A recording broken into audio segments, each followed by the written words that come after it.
श्री शिवाय नमस्तुभयम। दोस्तों, आप सभी लोग जानते हैं कि 26 सितंबर 2024 यानी गुरुवार के दिन पितृपक्ष की नवमी तिथि पड़ रही है दोस्तों। और यह वह गुरुवार है जो पितृपक्ष महीने में पड़ने वाला सबसे बड़ा गुरुवार नवमी तिथि है, क्योंकि यह पितृपक्ष महीने में पड़ रहा है। और आप सभी लोग जानते हैं कि पितृपक्ष का महीना 18 सितंबर से शुरू होकर 2 अक्टूबर तक चलेगा। गुरु जी ने कहा कि इस पितृपक्ष महीने का अपना एक अलग महत्व होता है। पितृपक्ष महीने में आपके पितर इस धरती पर आते हैं, और अगर हम उनको प्रसन्न करने के लिए कोई भी उपाय करते हैं तो वह आपसे प्रसन्न हो जाते हैं। तो दोस्तों, इस गुरुवार नवमी तिथि के दिन आपको यह उपाय अवश्य ही करना चाहिए। और दोस्तों, आप सभी लोग जानते हो, पितृपक्ष गुरुवार नवमी तिथि का अगर सबसे बड़ा कोई उपाय है तो वह एक चुटकी काला तिल वाला उपाय है। तो दोस्तों, इस गुरुवार नवमी तिथि के दिन आप लोगों को इस एक चुटकी काला तिल वाला उपाय को जरूर करना है। बहुत सारे लोग होंगे जिन लोगों ने इस उपाय को ना किया हो, मतलब पूरा साल निकल गया, उन्होंने किसी भी दिन इस एक चुटकी काला तिल वाला उपाय को ना किया हो। पर दोस्तों, आपके पास एक आखिरी मौका बचा हुआ है, जो कि 26 सितंबर पितृपक्ष गुरुवार नवमी तिथि के दिन है। तो इस दिन आप लोगों को इस वाले उपाय को जरूर कर लेना है। भले ही आपने पूरे साल भर इस उपाय को ना किया हो, पर अगर आपने इस श्राद्ध पक्ष महीने की पितृपक्ष गुरुवार नवमी तिथि के दिन अगर इस वाले उपाय को कर लिया, तो आपको इस उपाय को करने का वह फल मिलेगा जिसकी आपने कभी कल्पना भी नहीं करी होगी। इसीलिए आप लोग इस वाले उपाय को एक बार जरूर कर लेना, ताकि आप लोगों के हाथ से यह मौका ना जा सके और आपको इस उपाय को करने का फल मिल सके। दोस्तों, यह उपाय पंडित जी ने अपनी अभी की ही शिव महापुराण की कथा में बताया है, जिस उपाय को आज हम आपको बहुत अच्छे से समझाने वाले हैं। इस वीडियो को देखने के बाद इस उपाय को समझने के लिए आपको कोई और वीडियो को देखने की जरूरत नहीं पड़ेगी। तो चलिए दोस्तों, उपाय को शुरू करते हैं। देखिए, यह इस पितृपक्ष महीने के गुरुवार नवमी तिथि के दिन यह इतना खास होता है, इतना महत्वपूर्ण होता है। देखा गया है कभी कभी बड़े बड़े पूजा पाठ अनुष्ठान से जो मनोकामना पूर्ण नहीं होते, वह पितृपक्ष महीने के दिन एक छोटे से उपाय करने से ही आपकी मनोकामना पूर्ण हो जाती है। और बहुत सारे लोगों ने इस उपाय को किया भी है, और उनको इस उपाय को करने का फल भी जरूर मिला है। अगर आप लोग भी इस उपाय को करना चाहते हैं तो आप इस उपाय को पहले अच्छे से समझ लेना, सुन लेना, उसके बाद करना। आपको इस उपाय का फल जरूर मिलेगा। और इस उपाय को कर लेने से आपके घर में चाहे किसी भी प्रकार की दुख और समस्या क्यों ना चल रही हो, आपको उसका कारण भी नहीं पता है कि भाई यह समस्या किस कारण से चल रही है, उसका कुछ भी कारण हो सकता है। जैसे पितृदोष हो सकता है, या किसी भी तरह का मंगल दोष भी हो सकता है।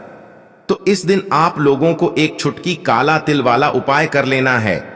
यह एक ऐसा उपाय है जिस उपाय को अगर किसी विशेष दिन पर किया जाए तो भाई उस विशेष दिन का जो है वह तो हमें मिलता ही मिलता है। पर हमने उस दिन पर इस एक चुटकी काला तिल वाला उपाय को किया है तो हमें उससे भी बड़ा फल मिलता है, और फल बहुत जल्दी मिलता है, क्योंकि आप इस उपाय को बहुत ही बड़े और विशेष दिन पर कर रहे हो।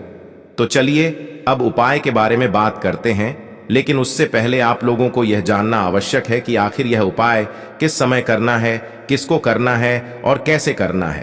तो चलिए हम आगे आपको वीडियो में एक एक करके बता देते हैं। लेकिन उससे पहले अगर आप लोग हमारे चैनल पर नए हैं तो हमारे चैनल को सब्सक्राइब कर लेना, और इस वीडियो को लाइक करके कमेंट बॉक्स में श्री शिवाय नमस्तुभ्यम ओम नम शिवाय जरूर टाइप कर देना। तो दोस्तों, इस एक चुटकी काला तिल वाला उपाय को हमें इस पितृपक्ष महीने के गुरुवार नवमी तिथि के दिन कैसे करना है, किसको करना है, किस समय करना है और कहां पर करना है, यह सारे सवालों के जवाब आपको इस वीडियो में मिल जाएंगे। और जो यह वीडियो देखेगा भाई, उसको एक चुटकी काला तिल वाला उपाय जरूर करना चाहिए, क्योंकि इस दिन काला तिल का भी बहुत ही बड़ा और विशेष महत्व होता है। और जब बात आ जाए एक चुटकी काला तिल वाला उपाय की, तो यह सोने पे सुहागा वाली बात हो जाती है, और यह एक बहुत ही बड़ा उपाय हो जाता है इस पितृपक्ष महीने के गुरुवार नवमी तिथि का। तो अब दोस्तों, इस एक चुटकी काला तिल वाला उपाय को आखिर करना किसको है, सबसे पहले हम लोग वह बात जान लेते हैं। तो देखो, घर की जो बड़ी माताएं बहनें होती हैं, उन माताओं बहनों में से कोई भी एक बड़ी माता बहन इस वाले उपाय को कर सकती है। और दोस्तों, अगर आप चाहे तो अपने घर में से सभी सदस्यों को भी इस उपाय को करवा सकते हैं। अगर किसी व्यक्ति की खुद की कोई मनोकामना है, खुद की कोई दुख और परेशानी है जो कि वह अपने लिए ही करना चाहता है इस वाले उपाय को, तो वह खुद अपने लिए भी कर सकता है। बाकी अगर कोई घर में से ऐसा है जो कि अपने पूरे घर परिवार की सुख और शांति के लिए यह वाला उपाय करना चाहता है, तो भाई वह भी कर सकता है, उसमें भी कोई दिक्कत वाली बात नहीं है। कहने का मतलब यह है कि इस उपाय को हर एक सदस्य भी कर सकता है और पूरे घर परिवार के सदस्य के लिए घर की बड़ी माताओं बहनों में से कोई एक माता बहन भी कर सकती है।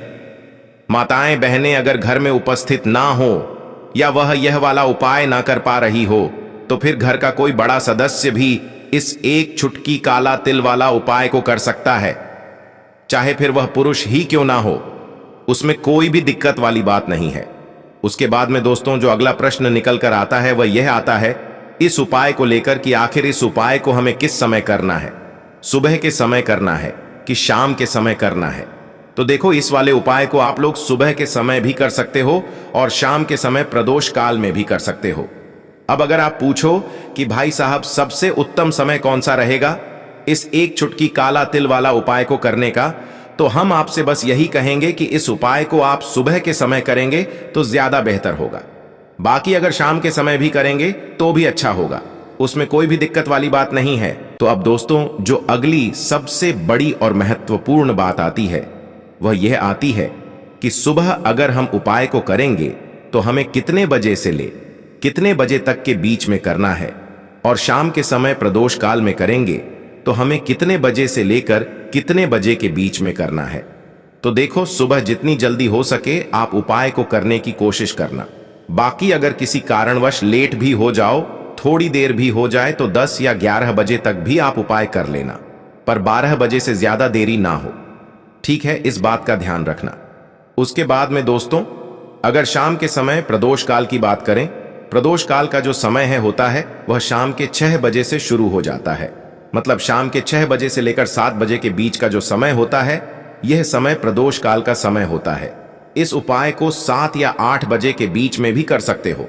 मतलब शाम के 6 बजे से रात 8 बजे के बीच में आप कभी भी इस वाले उपाय को कर सकते हो, उसमें कोई भी दिक्कत वाली बात नहीं है। परंतु पितृपक्ष महीने के गुरुवार नवमी तिथि के दिन कोशिश करना कि समय के अंतर्गत ही कर लो।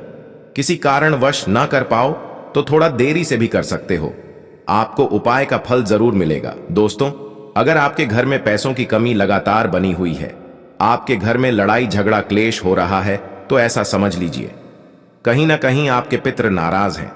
घर में पीपल का पेड़ निकलना, बल्ब की रोशनी का हल्का होना, यह भी लक्षण है कि आपके पिता आपसे नाराज हैं।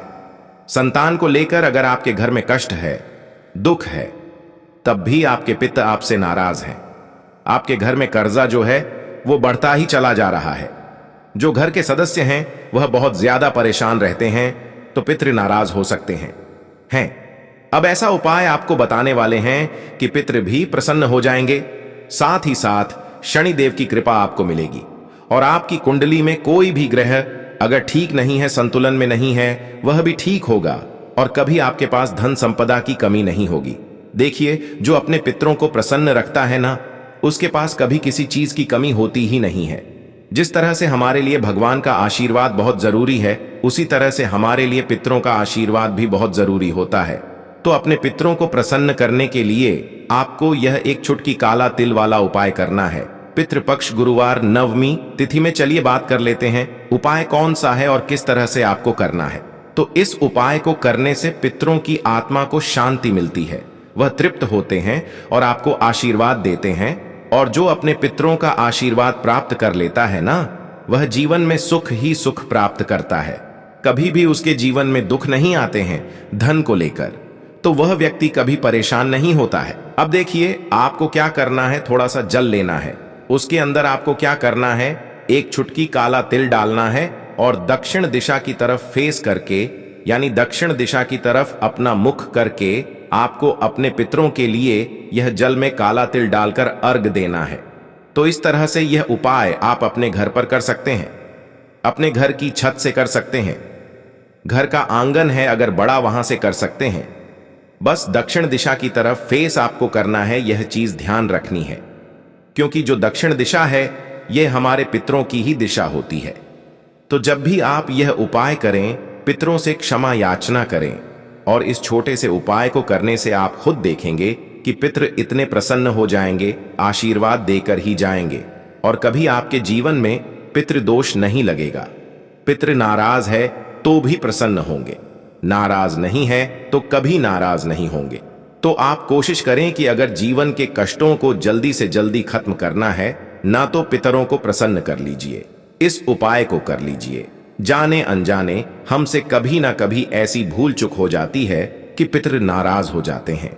तो यह पहला उपाय है जो कि काले तिल से आपको करना है। एक चुटकी काला तिल डालकर आपको अपने घर में इस तरह से इस उपाय को कर लेना है। बात कर लेते हैं अब दूसरे उपाय की। देखिए, पितृपक्ष का जो समय होता है, पितृपक्ष का जो समय होता है यह हमारे पितरों का होता है, क्योंकि पितृपक्ष में हमारे जो पितृ होते हैं यह धरती पर आते हैं और अपने बच्चों को आशीर्वाद देकर जाते हैं, और यह देखते हैं कि इनके बच्चों ने इनके लिए क्या क्या तैयारी कर रखी है। अब अगर आप इनके लिए तैयारी करेंगे, इनकी पूजा अर्चना करेंगे, उपाय करेंगे, तो ये इतना आशीर्वाद आपको दे जाते हैं कि ऐसा समझ लीजिए दुख कष्ट आपके दरवाजे तक नहीं आते हैं, आपके द्वार तक नहीं आते हैं। इसीलिए कहते हैं पितरों का आशीर्वाद बहुत जरूरी है, क्योंकि जिसे पितरों का आशीर्वाद मिलता है वो अपने जीवन में सुख धन सब कुछ बहुत आसानी से प्राप्त कर लेता है। अब देखिए, हमारे घर में जहां पीने का पानी रखते हैं यह हमारे पितरों का स्थान होता है ना? तो एक दीपक यहां पर आपको जरूर लगाना है। शाम के समय में एक दीपक घर की दक्षिण दिशा में जरूर जलाना है, ठीक है ना? शाम के समय में ही कोशिश करें कि जब आप दीपक जलाएं, ठीक है ना? अपने पितरों से क्षमा याचना जरूर करें, क्योंकि जो भी हमसे भूल चूक हो गई होती है ना, उसके लिए ये हमें माफ करते हैं, हमें आशीर्वाद देते हैं, और कभी फिर हमारे जीवन में दुख और कष्टों का आना नहीं होता है। तो अपने पितरों को प्रसन्न करने के लिए पितृपक्ष में यह दीपक वाला उपाय तो आपको जितने ज्यादा दिन आप कर लेते हैं उतना उत्तम रहता है। इसी के साथ मुख्य द्वार पर दीपक लगाना बिल्कुल ना भूले, ठीक है ना? क्योंकि सबसे पहले जो नजर पड़ती है हमारे पितृ हो गए हैं ना, उनकी नजर जो पड़ती है मुख्य द्वार पर ही पड़ती है। तो अगर आप उनके लिए दीपक लगाएंगे तो वह प्रसन्न होते हुए आपके घर में आएंगे कि आपने उनके लिए दीपक लगा के रखा है। तो तिल के तेल का या सरसों के तेल का दीपक आपको मुख्य दरवाजे पर जरूर पितृपक्ष गुरुवार नवमी तिथि में लगाना चाहिए अपने पितरों के लिए। इसी के साथ अगर आप जल में काला तिल डालकर महादेव की शिवलिंग पर चढ़ाते हैं तो कितना भी बड़ा पितृदोष आपके घर में हो, पितृ चाहे कितने भी नाराज क्यों ना हो, पितृ तुरंत प्रसन्न होते हैं। बस ध्यान रहे कि जल जो आप लेंगे वह आपको अपने घर का ही लेना है, और उसमें काला तिल जरूर डालना है और महादेव की शिवलिंग पर चढ़ाना है। देखिए, जब भी आप अपने घर का जल महादेव की शिवलिंग पर चढ़ाते हैं, अपने पितरों का ध्यान करते हुए वो जल सीधे आपके पितरों को प्राप्त होता है, सीधे आपके पितरों तक पहुंचता है। इसीलिए जब भी आप पितृपक्ष में महादेव की शिवलिंग पर अपने घर का जल चढ़ाएंगे वो सीधे जाकर आपके पितरों को प्राप्त होगा, और पितृ जो है ये आपके तृप्त हो जाएंगे। तो कोशिश करें कि जब भी आपको समय मिले, चाहे एक बार करें, आपको पितृपक्ष में महादेव की शिवलिंग पर काले तिल डालकर जल को जरूर अर्पित करना चाहिए, क्षमा याचना करनी चाहिए। और अगर एक सफेद पुष्प आप जहां से शिवलिंग से जल नीचे की तरफ गिरता है ना, वहां एक सफेद पुष्प चढ़ा देते हैं तो यह सोने पर सुहागा हो जाता है। तो पितृपक्ष गुरुवार नवमी तिथि में यह ऐसा उपाय है जो करता है, कभी पितृ नाराज नहीं होते और धन की वर्षा घर में हमें हमेशा होती रहती है। तो चलिए अब बात कर लेते हैं तीसरे उपाय की। कौन सा है वह तीसरे उपाय जो कि पितृपक्ष गुरुवार नवमी तिथि में करने से आपके घर में हमेशा सुख समृद्धि आती है, धन आता है, वैभव आता है, मां लक्ष्मी की कृपा बरसती है, और कभी भी ऐसे घर में पैसों की कमी नहीं होती है। तो जो उपाय अब आपको बताने जा रहे हैं, इस उपाय को करने से हमेशा धन की वर्षा घर में होती रहेगी और स्थिर लक्ष्मी का आपके घर में वास होगा। आपको क्या करना है, एक लोटे में जल लेना है, एक चुटकी काला तिल डालना है, थोड़ा सा उसमें मिश्री शक्कर के आने या फिर गुड़ डालना है, ठीक है ना। मीठा जल तैयार करना है काला तेल डालकर। अब यह जल आपको चढ़ाना है पीपल के पेड़ में। पीपल के पेड़ में पितरों का वास होता है, पीपल के पेड़ में त्रिदेव का वास होता है।